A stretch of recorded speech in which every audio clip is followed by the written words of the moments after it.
여러분 혹시 피아노 삼중주 그러면은 어떤 악기가 떠오르시나요? 네, 피아노가 떠오르죠. 야, 정말 훌륭하십니다. 피아노 삼중주에는 피아노가 꼭 있어야 됩니다. 그 다음에 또 뭐가 있어야 될까요? 바이올린. 와. 네, 이게 피아노 바이올린 그 다음에 좀 어려워요. 그 다음에 뭐가 있어야 될까요? 첼로가 있어야 됩니다. 그래서 피아노 삼중주는 피아노, 바이올린, 첼로가 있습니다. 이게 다 현이 들어가는 건데 현악 삼중주가 있어요. 현악 삼중주는 바이올린, 첼로, 그 다음에 또 어려운 게 하나 있어요. 날씨가 이렇게 비가 오려나 안 오려나 비올라가 있습니다. 근데 만약에 피아노가 있는데 피아노 삼중주라고 생각하면서 이 피아노와 함께 내가 이 분야에 그 악기가 자신 있다고 그 옆에 트럼펫하고 드럼을 같이 연주하게 되면 어떤 일이 생기게 될까요? 아무 생각이 안 나게 됩니다. 우리가 현악 삼중주나 피아노 삼중주를 들으면 이걸 연주를 잘하게 되면 우리를 어디로 인도하냐면 베토벤의 세계로 인도합니다. 모차르트의 세계로 인도해요. 그런데 피아노하고 드럼하고 만나면 이게 무슨 세계로 인도하는지 아무 생각이 나지 않습니다. 소음, 아름다움을 느끼지 못하고 소음을 느끼게 됩니다. 우리가 지금 공부하고 있는 부분이 우리가 뭐냐면은 예수 그리스도의 중보자 되심에 대해서 지금 공부를 하고 있습니다. 그런데 이 중보자라고 하는 것은 우리를 하나님께로 인도하는 다리 역할을 그리스도께서 하신다는 거예요.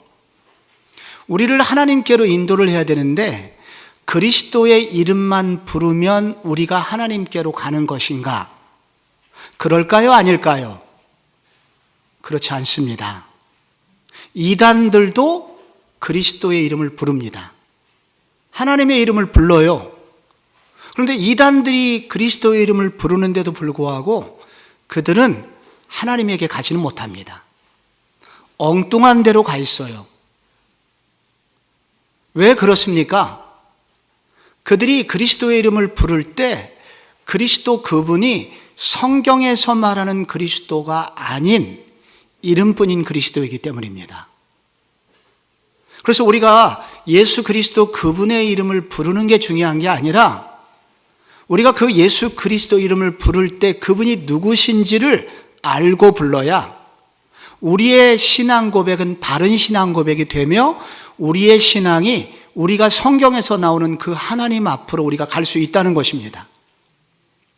중보자, 예수 그리스도가 우리를 하나님께로 이끄는 이 다리 역할을 하시는 거예요. 그런데 중요한 건 뭐냐? 그 그리스도 그분이 어떤 분인지 우리가 알면서 그 이름을 불러야 된다는 겁니다. 그런데 성경은 중보자 예수 그리스도를 설명할 때 이분을 세 가지 면에서 완벽한 분이라고 설명을 합니다. 그리스도는 한 가지 면만 완벽한 것이 아니라 세 가지 면에서 완벽한 분인데 어떤 면에서 완벽하냐면 구약에 약속했었던 모든 것들을 실제로 신약시대에 완성하신 분이며 궁극적으로는 성경이 말하는 그 하나님께로 인도하는 분이시다 하는 것을 성경은 설명합니다. 이것을 그리스도의 삼중직, 중보자로서의 그리스도의 삼중직이라고 부르는데 먼저 그리스도는 어떤 분이시냐면 구약에 예언된 바로 그 선지자시다 하는 게 첫째 나오고요. 두 번째 그 구약에 예언된 그 왕권, 왕이신 그분이 그리스도다 하는 게 나오고요. 마지막으로 그리스도는 구약에 예언된 제사장, 바로 그 제사장으로서 이 땅에 오셔서 바로 구원의 사역을 완성하신 분이다. 그래서 이 그리스도, 중보자 그리스도라고 할 때 그 예수 그리스도의 세 가지 직책이 나온다는 것을 우리가 알아야 됩니다.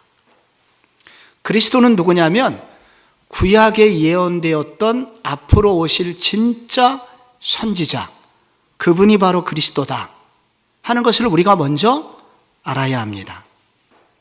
여러분, 선지자가 뭐 하는 거죠? 선지자? 실력이 없으면 뭐가 있어야 돼요? 네. 나눠드린 교환에 보면은 선지자가 나오는데, 선지자를 구약 히브리에서는 이거를 나비라고 합니다. 나비야, 나비 할 때. 그래서 이 선지자가 나비인데, 나비의 뜻은 뭐냐면 하나님의 대언자. 좀 구체적으로 설명하면은 하나님의 뜻을 백성들에게 알려주는 자.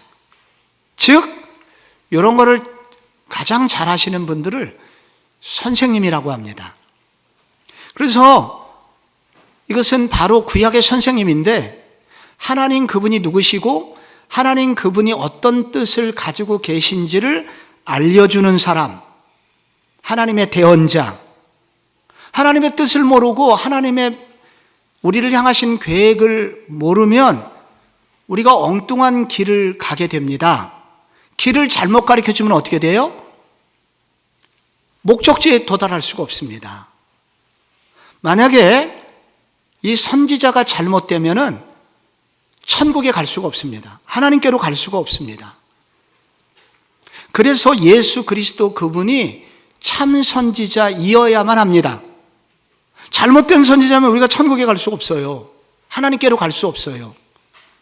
그런데 그렇기 때문에 우리는 그런 선지자를 만나야 됩니다. 구약 성경에 보면은 많은 선지자들이 있었습니다. 근데 그 선지자들마다 공통적으로 했던 고백이 있는데, 나는 참 선지자가 아니라 앞으로 진짜 우리에게 참 선지자가 온다. 그분이 오면 우리를, 나는 부분적으로 제한적인 것을 말했는데, 그분이 오면 완전한 지식을 가지고 하나님 나라에 대해서 이야기를 해줄 것이고, 그분은 우리를 참으로 하나님께로 인도하는 참 선지자가 온다. 이걸 뭐라고 그러냐면 메시아라고 합니다. 메시아라고. 여러분, 예수님이 사마리아 수가성에서 한 여인하고 대화를 할 때 갑자기 예배 이야기가 나왔습니다. 여러분, 그때 예배 이야기를 할 때 요한복음 4장 25절에 여자가 갑자기 이런 얘기를 합니다. 메시아 곧 그리스도라 하는 이가 오실 줄을 내가 아노니 그가 오시면 모든 것을 우리에게 알려주시리이다.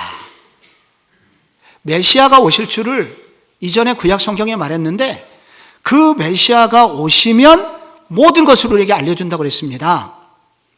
이게 무슨 말이냐면, 구약에 예언된 모든 선지자들이 앞으로 진짜 선지자 메시아가 오면 우리를 참 복된 길로, 하나님에게로 인도할 거라고 예언을 했고, 그래서 신약의 모든 백성들은 그 메시아 오시기를 기다렸다는 거예요.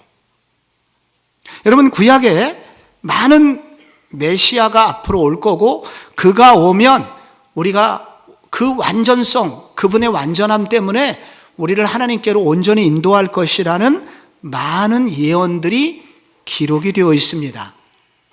여러분, 이사야 9장 6절에 이런 구절을 읽었던 기억이 있나요? 한번 같이 읽어봐요. 시작. 이는 한 아기가 우리에게 낳고 한 아들을 우리에게 주신 바 되었는데 그의 어깨에는 정사를 메었고 그의 이름은 기묘자라 모사라 전능하신 하나님이라 영존하시는 아버지라 평강의 왕이라 할 것임이니라. 아멘. 한 아기가 있는데 이 아기는 매우 신기한 아기인데, 그 아기의 이름은 곧 그 사람이죠. 아주 신기한데 그 이름을 뭐라고 할 거냐면 기묘자라 모사라, 불러도 부족함이 없는 아기다. 기묘자라는 건 뭐냐면 영어로 원더풀 카운슬러, 놀라운 상담자. 그리고 모사, 기가 막힌 지략을 가진 그런 아기라는 뜻입니다. 아기는 아기인데 이런 보통 아기가 아니라 이런 놀라운 아기가 태어날 것이라고 예언을 했습니다. 여러분, 이 아기는 누굴까요?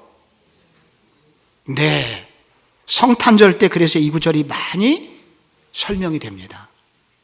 그래서 여기서 앞으로 우리가 정말 가슴이 아프고 인생의 길이 없을 때 좋은 스승을 만나면 때때로 길이 열릴 때가 있잖아요.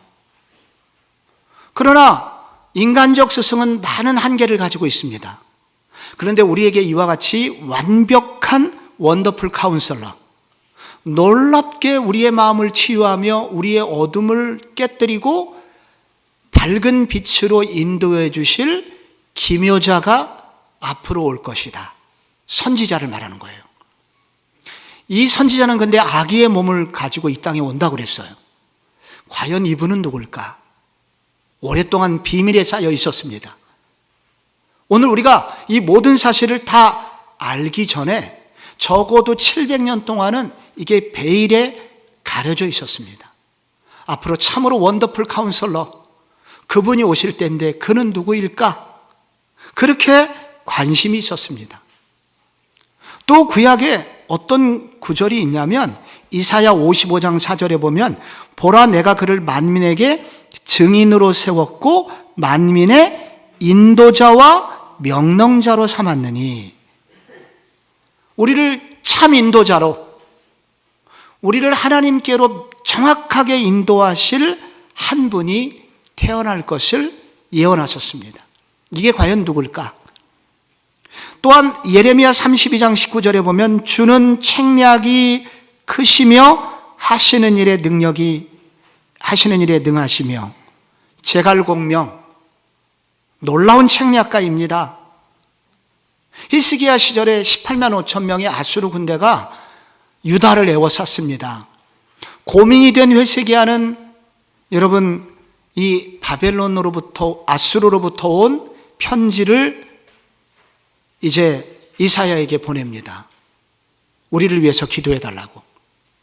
그때 이사야는 두려워하지 말아라, 하나님이 내 편이시다 하면서 용기를 주고 함께 기도하기를 제안합니다. 어떤 일이 벌어졌습니까? 18만 5천 명이 자고 일어났더니 송장이 되었습니다. 놀라운 선지자입니다, 이사야는. 그런데 이사야는 말하기를, 이사야는 내가 감당할 수 없는 놀라운 한 분이 올 것을 예언하십니다. 나의 책략과는 비교가 안 되는 엄청난 지략을 가지고 이 땅에 오시는 분이 올 것을 예언합니다.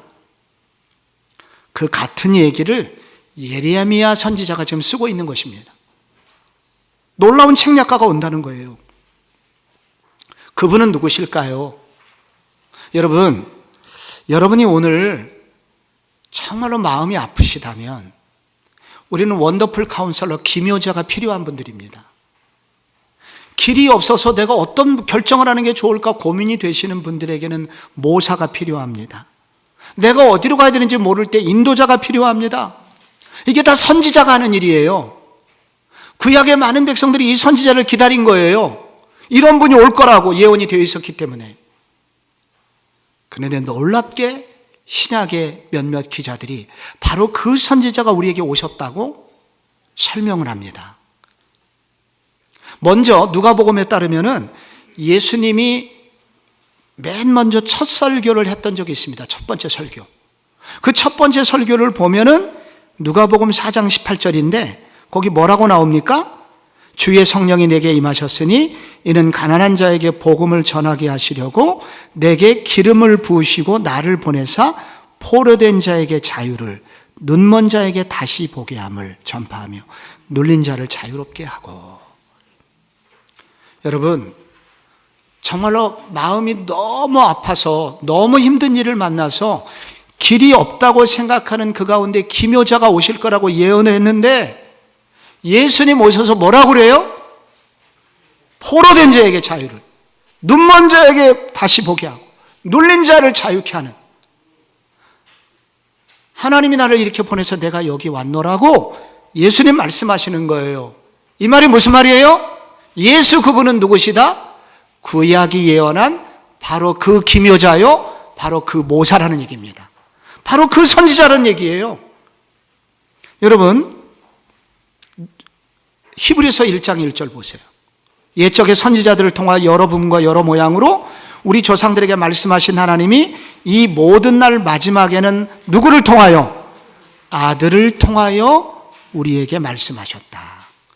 구약의 모든 선지자들이에게 부분적으로 말씀하셨던 것을 하나님이 완벽하게 말씀하시는 한 사람을 보내셨으니 그런 누구냐? 하나님의 아들 예수 그리스도라는 거예요. 바로 구약에 기다렸던 그 선지자는 누구냐? 예수 그리스도이시라는 거죠. 그러므로 우리의 살 길은 뭐예요? 그 선지자의 말씀을 우리가 들어야 삽니다. 그래서 거기 마태복음 17장 5절, 두 구절 중에 한 구절만 읽어볼게요. 시작. 말할 때에 호련히 빛난 구름이 그들을 덮으며 구름 속에서 소리가 나서 이르시되 이는 내 사랑하는 아들이요 내 기뻐하는 자니 너희는 그의 말을 들으라. 할렐루야. 우리는 누구의 말을 들어야 돼요? 너희는 그의 말을 들으라. 왜? 하나님이 공인하신 유일한 선지자이기 때문에. 이는 내 사랑하는 자의 기뻐하는 자라. 너희는 그의 말을 들어라. 그가 참 선지자다. 하나님이 인정을 해주셨기 때문입니다.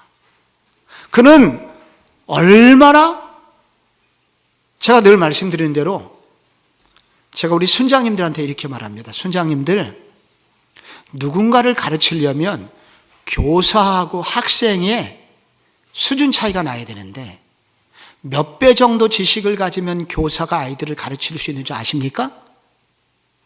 교육학자들이 얘기하는 거예요. 우리가 누군가를 가르치려면 학생이 아는 정도 간신히 알아서 절대 가르칠 수가 없습니다. 질문 나오면 금방 빵꾸 나요. 그래서 교육학자들이 일반적으로 하는 얘기, 7배 정도 알아야 학생을 가르칠 수 있다고 합니다. 제가 여러분에게 지금 설교를 하거나 이걸 가르치려면, 이렇게 하려면 최소한 7배 이상의 준비가 돼야 여러분 가르칠 수 있는 겁니다. 여러분이 지금 30분 와서 설교 들으시면 제가 30분에 최소한 7배 이상의 준비가 돼야 이 강의가 가능한 거예요. 아니면 이해가 안 됩니다. 혹은 엉망이 되기도 하지요. 그런데 그리스도, 그분은 어떤 분이실까요? 그분이 우리에게 선지자가 되려면 우리보다 탁월한 지혜와 탁월한 능력, 지식을 갖고 있어야 됩니다. 지혜를 가지고 계셔야 됩니다. 그래야 우리의 인도자가 되고 우리의 선지자가 될 수 있는 거예요. 그런데 그분은 어느 정도 지식이 있느냐? 그 밑에 골로새서 2장 3절을 보십시오. 뭐라고 나와 있습니까? 그 안에는 지혜와 지식의 모든 보화가 감추어져 있느니라. 그래서 그분은 우리의 선지자가 되실 만한 충분한 자격이 있는 분입니다. 그래서 바울은 말하기를, 나 공부 꽤나 해봤습니다. 오늘날 어떤 사람이 말하기를 서울대 박사 7개쯤 가진 사람, 사도 바울은 그 정도의 능력자다, 그렇게 얘기합니다. 그런 그가 뭐라고 그래요? 내가 그동안 세상에서 배웠던 모든 지식은 다 똥이었다. 원래 원문은 그렇게 되어 있는데 우리나라 말은 너무 멋지게 표현이 돼서 모든 것을 잃어버리고 배설물로 여김은 그리스도를 얻고 라고 너무 멋있는 표현이 있어요. 여기 너무 문학적인 용어입니다. 원문은 모든 것이 똥덩어리였다. 나는 정말 하느라고 했는데 그리스도를 아는 지식에 비하면 똥이었다. 그는 이렇게 세게 말합니다. 그리스도, 그분은 어떤 분이냐? 그 정도 분이라는 거예요. 우리가 모든 지혜를 그분으로부터 얻기에 충분한 지혜와 그리고 충분한 지식과 그리고 충분한 인도하심과 충분한 치유를 해 주실 수 있는 그런 참 선생님, 참 선지자, 그분이 바로 그리스도였다. 그리스도는 이렇게 지혜와 지식만 완벽하신 분이 아닙니다. 또 하나 능력을 갖추고 계신데 그것이 바로 그리스도의 왕권입니다. 그리스도의 왕, 그리스도가 왕이신데 여러분, 왕이라는 것은 통치자 아니겠습니까? 근데 통치자가 되려면 핵심은 뭐냐? 그분이 그런 능력이 있느냐 하는 것입니다. 예수 그리스도는 정말 우리의 왕이 될 만한 통치자인가? 그럴까요? 아닐까요? 거기 여러분 우선 시편 89편 35절을 보십시오.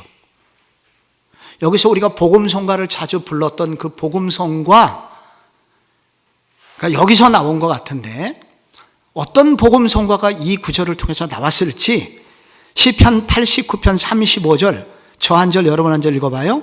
내가 나의 거룩함으로 한 번 맹세하였은즉 다윗에게 거짓말을 하지 아니할 것이라.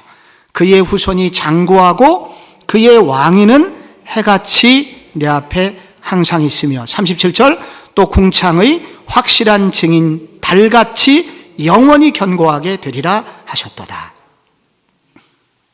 어떤 복음성가가 여기로부터 나왔을까요? 낮엔 해처럼 밤엔 달처럼. 이건 뭘 설명하는 구절이냐면 우리를 이렇게 보호해 주신다는 거예요.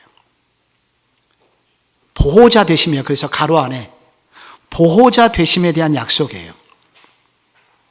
하나님이 다윗을 그렇게 보호해 주신 것처럼 내 후손도 이렇게 지켜줄 것이다. 나는 내 후손들을 이렇게 달이 지키고 해가 지키는 것처럼 흔들리지 않게 너희를 지켜줄 거야. 이런 능력이 우리 구주 예수 그리스도에게 있다는 것입니다. 우리 진정한 능력자라는 거예요. 여기 이사야 53장 8절에 여러분 길게 기록이 되어 있죠. 이 구절은 여러분이 사순절 기간 그가 찔림은 우리의 허물 때문이요 그가 상함은 우리의 죄악 때문이라. 예, 그 구절이에요. 그 구절. 그 구절의 뒷부분에 나오는 바로 이야기입니다. 그 구절에 뭐라고 나와 있냐면 그가 곤욕을 당하고 신문을 당하고 끌려갔으나 그 세대 중에 누가 생각하기를 그가 살아있는 자들의 땅에서 끊어짐은 마땅히 형벌받을 내 백성의 허물 때문이라 하였으리요. 모두 다 그분이 누군지 몰랐다는 거죠. 왜 죽는지 몰랐다는 거죠. 그런데 10절에 여호와께서 그에게 상함을 받게 하시길 원하사 질고를 당하게 하셨는데 그의 영혼을 속건제물로 드리기에 이르면 그가 씨를 보게 되며 그의 날은 길 것이요 또 그의 손으로 여호와께서 기뻐하는 뜻을 성취하리로다. 여러분이 읽어보시길 원하는데요, 이게 무슨 말이냐면 앞으로 구약에서 예언하기를 어떤 아들이 하나님이 보내신 아들인데 이 아들이 심한 고통을 당하고 죽게 되는데 그 아들이 심한 고통을 받고 죽게 되는 이유는 바로 백성들의 죄 때문이고 그 아들은 그 죄값을 다 감당함으로 그 자기 백성들과 하나님하고 하나 되게 만드는 일을 하게 될 거다. 그런 일이 앞으로 언제가 일어날 거야? 라고 이사야가 예언을 하고 있는 것입니다. 그분은 누구십니까? 예수 그리스도죠. 앞으로 예수 그리스도께 그렇게 하실 거죠. 그래서 이것은 무슨 얘기냐면은 이 앞으로 오실 예수 그리스도 그분은 백성들을 진정으로 하나님하고 하나 되게 하는, 백성들이 하나님의 나라의 아들과 딸, 백성이 되게 하는 이런 일을 위하여 자신의 몸을 들여서 그런 일을 이루어내실 수 있는 분이라는 거예요. 그러면 그 아들이 하는 역할은 뭐냐면 자기 백성들이 그 나라, 하나님 나라의 백성이 됨으로써 그 백성들은 하나님의 완전한 통치를 받으며 보호를 받으며 하나님 안에서 안전을 얻게 될 것입니다. 그 일을 누가 이뤄내셔요? 앞으로 오실 하나님의 아들이신 그분. 그래서 하나님의 아들로 오시는 그분은 어떤 분이시냐면 우리 모든 자격이 없는 우리들을 하나님 나라의 백성이 되게 하는, 왕권의 보호를 받게 하는 일을 그분이 앞으로 감당하신다는 거예요. 그렇게 하실 수 있는 분, 그렇게 실제로 결국 오셔서 하신 분이 있으니 그분의 이름은 누구입니까? 예수 그리스도. 그래서 예수 그리스도는 왕권의 능력을 가지고 있다는 거예요.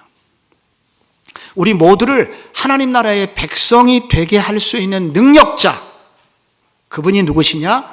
예수 그리스도이시라는 것입니다. 그러면 혹시 세상의 마귀의 세력이나 세상의 왕들이 나서서 막 안 된다고 그리스도하고 싸워가지고 하나님 나라의 백성들을 막 뺏어가려고 할 때 예수 그리스도, 그 하나님의 나라는 무너집니까? 흔들리지 않습니까? 흔들리지 않는다고 답변하셔야죠. 그죠? 그럼 왜 흔들리지 않을까요? 시편 2편에 답이 있습니다. 시편 2편 2편하고 4절을 제가 적어놨는데 한번 읽어봐요. 시작. 세상의 군환들이 나서며 관원들이 서로 꾀하여 여호와의 그의 기름 부으심을 대적하며, 대적하는 일이 있다는 거예요. 덤벼요. 근데 어떻게 돼요? 4절에 하늘에 계신 이가 웃으심이요 주께서 그들을 비웃으시리로다. 허이, 한 방에 대적자들이 무너진다는 얘기입니다. 한 방에. 그래서 하나님의 나라는 아무도 무너뜨릴 수가 없습니다. 이렇게 구약에 예언되신 분이 있는데, 여러분 이것이 신약에 어떻게 성취가 될까요? 많은 성취가 있는데, 바로 구약에 예언된 그 하나님의 나라의 백성이 되겠다는 약속은 요한복음 18장 36절에 예수님이 오셔서 이렇게 말씀하십니다. 예수께서 대답하시되 내 나라는 이 세상에 속한 것이 아니니라. 나는 바로 하나님 나라의 왕이며, 그래서 내 백성들을 하나님의 나라의 백성 삼기 위하여 여기 왔노라 라고 예수 그리스도 스스로가 여기 오셔서, 이 땅에 오셔서 본인이 하나님의 나라의 왕이심을 선언하셨습니다.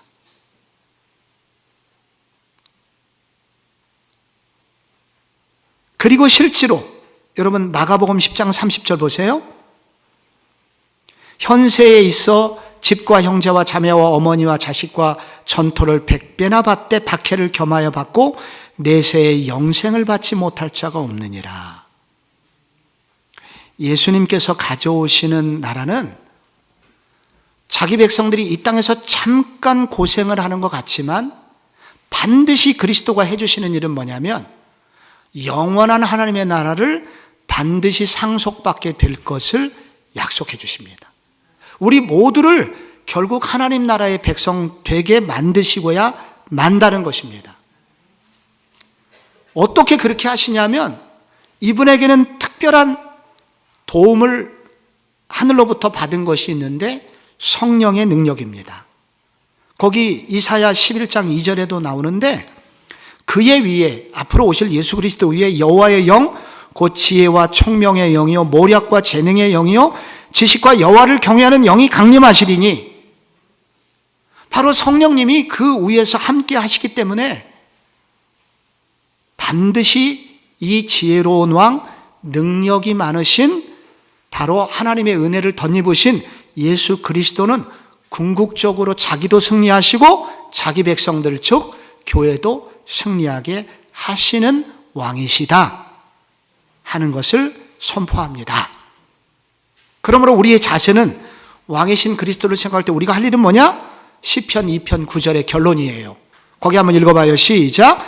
내가 철장으로 그들을 깨뜨리며 질그릿같이 부수리라 하시도다. 아멘. 여러분 시편 2편의 마무리 구절인데요, 세상의 군왕들이 막 덤비고 사단이 덤빕니다. 하나님이 피식 비웃었습니다.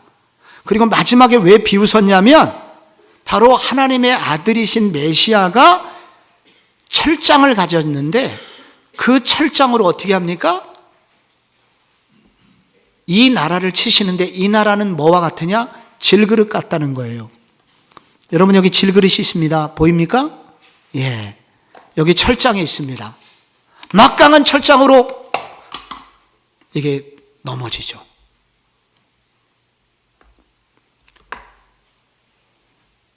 비교할 수 없는 왕권을 가지고 그분은 반드시 하나님의 나라를 견고히 세우실 것이고 자기 백성을 지킬 수 있는 능력자이시라는 것입니다. 다니엘서 2장의 환상을 봅니다. 바벨론 왕 느부갓네살이 그리고 꿈에서 식은땀을 흘리면서 깨어납니다. 무슨 환상을 봤죠? 머리는 금이고 그 다음에 목과 가슴은 은이고 그 밑에는 철이고 그 밑에는 주석이고 그 밑에는 주석과 흙이 반반씩 섞인 발과 발가락을 가졌습니다. 이거는 앞으로 올 나라들 바벨론, 페르시아, 알렉산더 제국, 로마 제국과 10왕국을 의미한다고 나중에 설명이 되어 있습니다.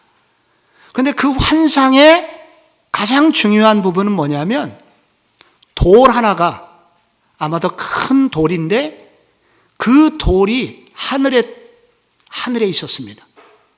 그 하늘에서 낙하한 그 돌이 갑자기 낙하를 하더니 이 우상하고 부딪혔는데 그때 이 우상이 박살이 납니다. 여러분 보통 이렇게 금은동으로 세워진 이 우상이 박살이 나려면 이 뜨인 돌이 어느 정도 높이에서 떨어져야 될까요?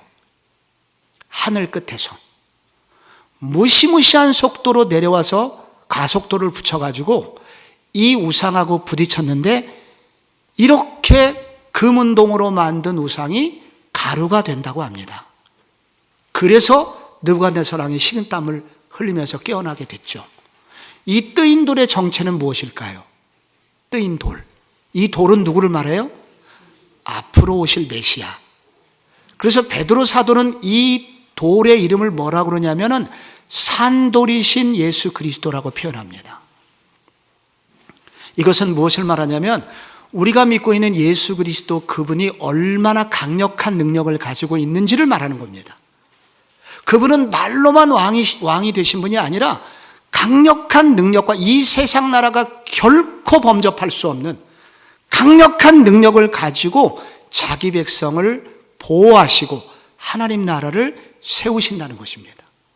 여러분이 바로 그 나라의 그런 왕을 섬기고 있는 여러분이 그런 백성이심을 여러분 아십니까?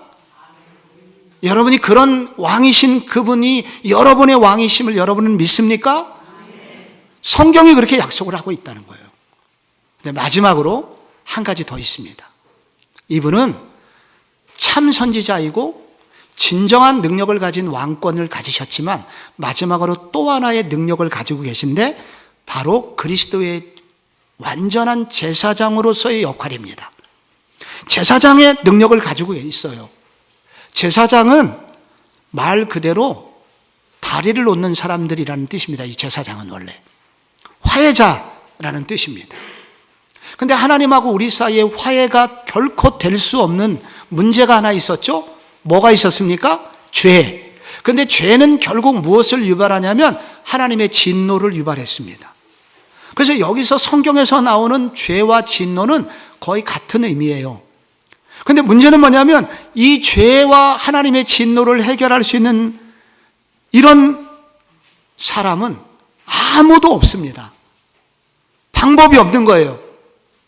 이 문제를 누가 해결했어요? 그리스도를 보내주셨는데 그리스도가 사람의 몸을 입고 이 땅에 오셔서 그분이 이 모든 죄값을 짊어지고 하나님의 진노를 해결할 만한 죄값을 짊어지고 돌아가셨죠. 그래서 여러분 성경에 유명한 구절이 있습니다. 히브리서 9장 7절이죠. 거기 무슨 얘기가 나오냐면 오직 둘째 장막은 뭐예요? 여기 지성소를 말합니다. 지성소는 대제사장이 홀로 1년에 한 번 들어가되 자기와 자기 백성을 위하여 드리는 피 없이는 아니하나니. 구약의 지성소에 대제사장이 1년에 한 번씩 대속죄일에 어린 양의 흠 없는 제물을 가지고 들어가서 뿌릴 때 그 죄가 흠이 없으면 하나님의 용서가 선포됩니다. 우리는 하나님의 진노하심을 해결할 수 있는 능력이 전혀 없을 때 바로 대제사장으로 이 땅에 오신 그리스도가 우리의 죄값을 다 짊어지고 십자가의 제사를 드려주심으로 죄와 하나님의 진노의 문제를 다 해결하셨다는 것입니다. 그런데 여기서 우리가 한 가지 주목해야 될 것은 뭐냐면 구약의 백성들도 제사를 드렸잖아요. 하나님의 진노를 해결하기 위해서 임시방편으로 그들은 소도 잡고 양도 잡았습니다. 근데 문제가 뭐냐면 이런 제물들은 유효기간이 있어요. 용서받을 수 있는 최대 유효기간이 한 번 제사를 드리고 최대한 죄를 안 지으면 1년 가요. 대속죄일. 그런데 사람이 1년 동안 죄를 안 짓나요? 많이 또 죄를 지어요. 그래서 유효기간이 1년이 아니라 몇 달, 며칠. 그래서 너무나 많은 제물들이 필요해요. 이스라엘 백성들의 죄는 하루에도 수백 번씩 지어요. 제물을 감당할 수가 없어요. 끝없는 죄를 막을 수가 없어요. 여기 그래서 이 제물의 한계가 있고 인간의 무한한 죄를 감당할 수 있는 힘이 없어요. 그래서 결국 구약의 모든 제사는 한계를 가지고 있습니다. 그런데 이 모든 한계를 해결해 주신 분이 있으니 그분이 누구일까요? 오늘의 정답, 예수 그리스도인데요. 예수 그리스도께서 오셔서 하신 일은 뭐냐면은 첫째, 그분 스스로가 대제사장이 되신 것과 둘째, 대제사장이면서 동시에 온전한 제물이 되신 거예요. 이분은 제사장 겸 제물이 되주셨는데 예수 그리스도라는 제물은 어떤 제물이냐면 조금 더 흠이 전혀 없는 제물일 뿐만 아니라 이분의 몸값이 얼마나 크냐면 하나님의 아들이시기 때문에 이 땅에 있는 모든 죄를 다 합해도 이분의 몸값에 미치지 못해요. 그래서 이분은 대제사장이면서 온전한 제물이 되시고 이분이 제물 되어 주심으로써 구약 백성들이 늘 완전히 해결하지 못했던 죄의 문제, 하나님의 진노의 문제를 완벽히 해결하신 분이라는 거예요.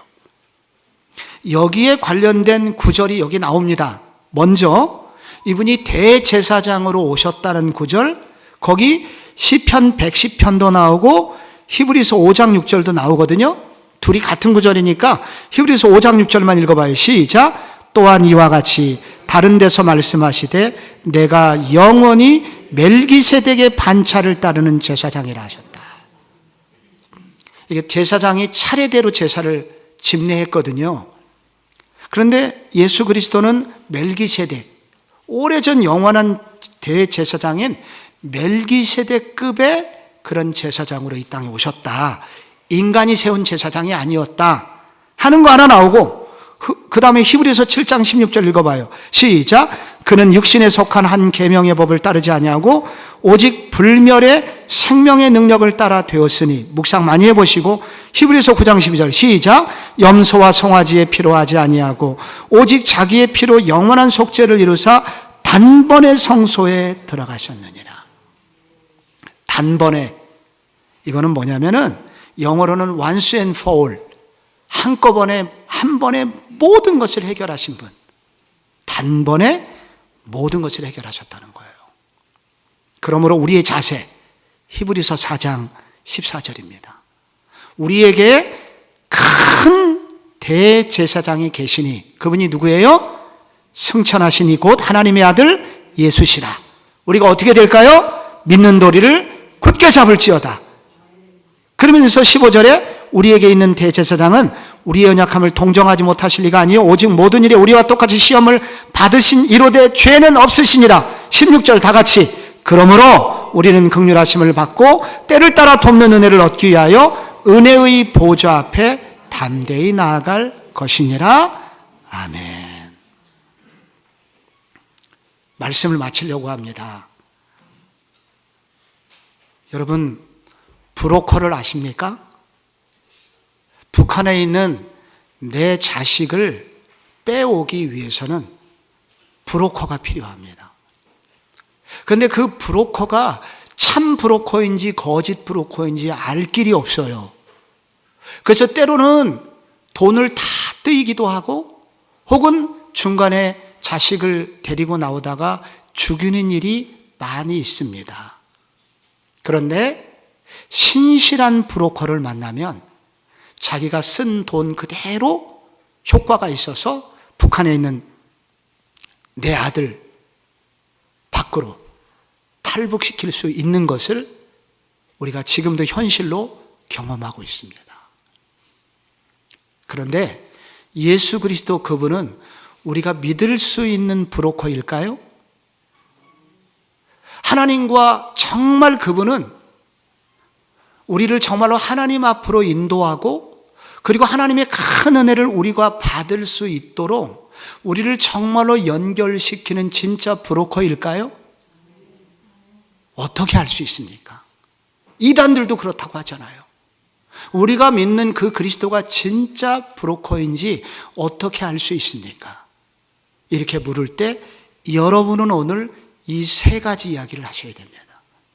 구약에 예언된 참 선지자의 모습이 앞으로 한 분에게 이루어질 텐데 바로 그분은 참 선지자로 이 땅에 오셔서 우리를 하나님 앞으로 정확하게 인도하실 분이시다. 그분은 그러면 그런 능력이 있느냐? 구약에 예언된 모든 왕권 능력을 가지고 정확하게 우리를 하나님께로 인도하실 질그릇을 박살내는 진정한 뜨인들로서 왕권을 가지신 능력자인 그 왕이 바로 우리의 왕 그리스도이시다. 마지막으로 그분은 하나님의 모든 진노의 문제, 우리의 죄의 문제를 완전히 해결하셔서 조금 더 흠이 없게 하셔서 하나님 앞으로 우리를 친절히 이끌어 주실 진정한 중매자이시다. 우리는 지금 중보자 그리스도를 공부하고 있습니다. 우리는 정말로 하나님 앞에 완전히 온전히 하나님 앞에 이를 수 있을까요? 예. 누구 때문에 가능할까요? 성경이 말하는 그리스도. 그분이 우리에게 중보자가 되실 때 여러분 우리가 하나님 앞에 가며 하나님의 은혜가 우리 것이 될 줄로 믿습니다. 이 그리스도를 의지하여 오늘 이 온전하신 그리스도 선지자, 왕, 제사장으로 우리에게 오신 이 그리스도를 의지하여 여러분의 지금의 문제와 고난의 문제도 주께 맡기고 승리하시는 모든 성도님들 되시기를 축복합니다.